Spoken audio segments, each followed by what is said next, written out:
असलामुअलैकुम crime update में लियाकत तुसी वेख रहे हो मेरा यूट्यूब चैनल। नाजरीन, अज दी कहानी किसी फिल्म दा स्क्रिप्ट नहीं बल्कि साडे मुआशरे दा भयानक चेहरा है जिसनू सुन के रूह कांप उठसी। बूरे वाला दे विच ये अफसोसनाक वाक़या पेश आया जिसने हर वालिदैन दे दिल विच खौफ, अखां दे विच आंसू भर दिते ने।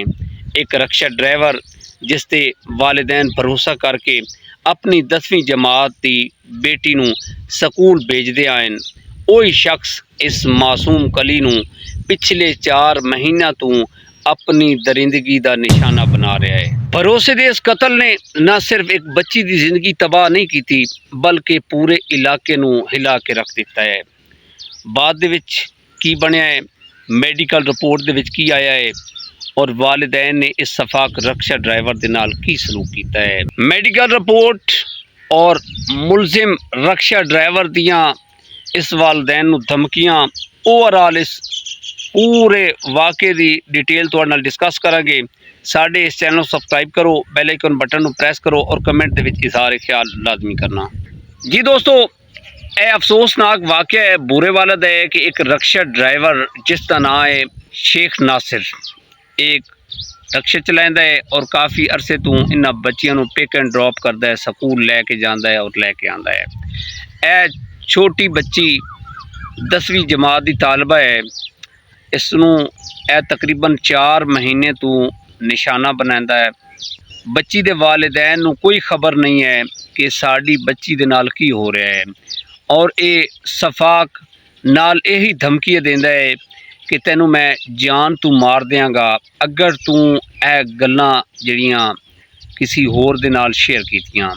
अक्सर ये होंदा है कि बाकी सारियां बच्चियों नू छड्ड के इस बच्ची नू किसी ऐसी जगह ते लैके जाना है, वीराने च लैके जाता है, उत्थे इस दे नाल गलतकारी करता है, फिर इसनू इसके घर छोड़ देंदा है। एक दिन इस तरह होया कि ये बच्ची स्कूल जाती है और वापस नहीं आती। इसके वालिदैन इसनू बड़ा तलाश करते हैं और ये सफाक दसदा है कि मैं तैनू छोड़ दिता सी, ये घर छोड़ दिता सी, ये घर क्यों नहीं गई। इस तरह करके टाल मटोल कर देंदा है और ओवरऑल बच्ची नूं उन्होंने बड़ा तलाश किया। एक जगह तो पता चला है कि बच्ची नीम बेहोशी की हालत में पड़ी है और बच्ची नूं हॉस्पिटल शिफ्ट किया गया है। डॉक्टर ने चेक किया और डॉक्टर ने उसका अल्ट्रासाउंड किया। बच्ची की ना मैडिकल रिपोर्ट के मुताबिक बच्ची 3 महीनों की प्रेगनेंट निकली। कितने बड़े अफसोस की गल है। और वालिदैन बेचारे जिन्हों ने इस सफाक ते भरोसा करके अपनी बच्ची नूं स्कूल भेजते रहे, इसने एक नाजायज़ फ़ायदा उठाया, इन्हां दे भरोसे इन्हां दे मान नूं तरोड़िया। बाकी जितने भी रक्षा ड्राइवर या कैरी डब्बे वाले ने उन्हां दे भरोसे नूं इन्होंने ख़त्म करा दिता। इस सफाक ने एक 4 महीनों तो उस बच्ची नूं इस्तेमाल करता रहा। कितने बड़े अफसोस की गल है।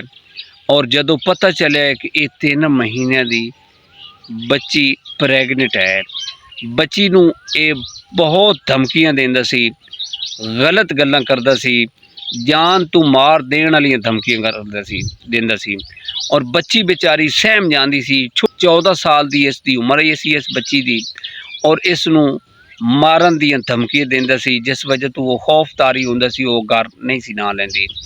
और बाद दे विच इन्हां दे वालिदैन ने पुलिस का रुख किया। देखने कि पुलिस इस दे नाल की कार्रवाई करदी इस मुलजिम शेख नासिर दे नाल। दोस्तों, खुदारा अपने बच्चियां ते नज़र रखनी चाहिए है।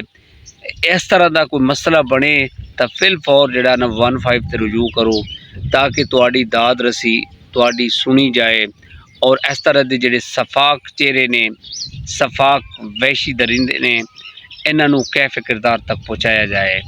इस तरह के भेड़िए रक्षा ड्राइवर के रूप एक भेड़िया ऐसी जिहड़ा इस तरह के बहाने लभ के गलतकारी करता रहा। दोस्तों, अपना ढेर सारा ख्याल रखना और अपने खास कर अपने बच्चों का ख्याल रखना। जिथे तुहानू ज़रा भी शक पे तो देर नहीं करनी ताकि इस तरह की नौबत ना आए। ਇਸ ਬੱਚੀ ਦੀ ਨੇ ਜ਼ਿੰਦਗੀ ਖਰਾਬ ਕਰ ਦਿੱਤੀ। ਇਸੇ ਪੈਗਾਮ ਦੇ ਨਾਲ ਸਾਨੂੰ ਇਜਾਜ਼ਤ ਦਿਓ ਔਰ ਕਮੈਂਟ ਦੇ ਵਿੱਚ ਇਜ਼ਹਾਰ ਖਿਆਲ ਲਾਜ਼ਮੀ ਕਰਨਾ। इंशाअल्लाह अगले व्लॉग के अंदर मुलाकात होएगी। खुदा हाफिज़।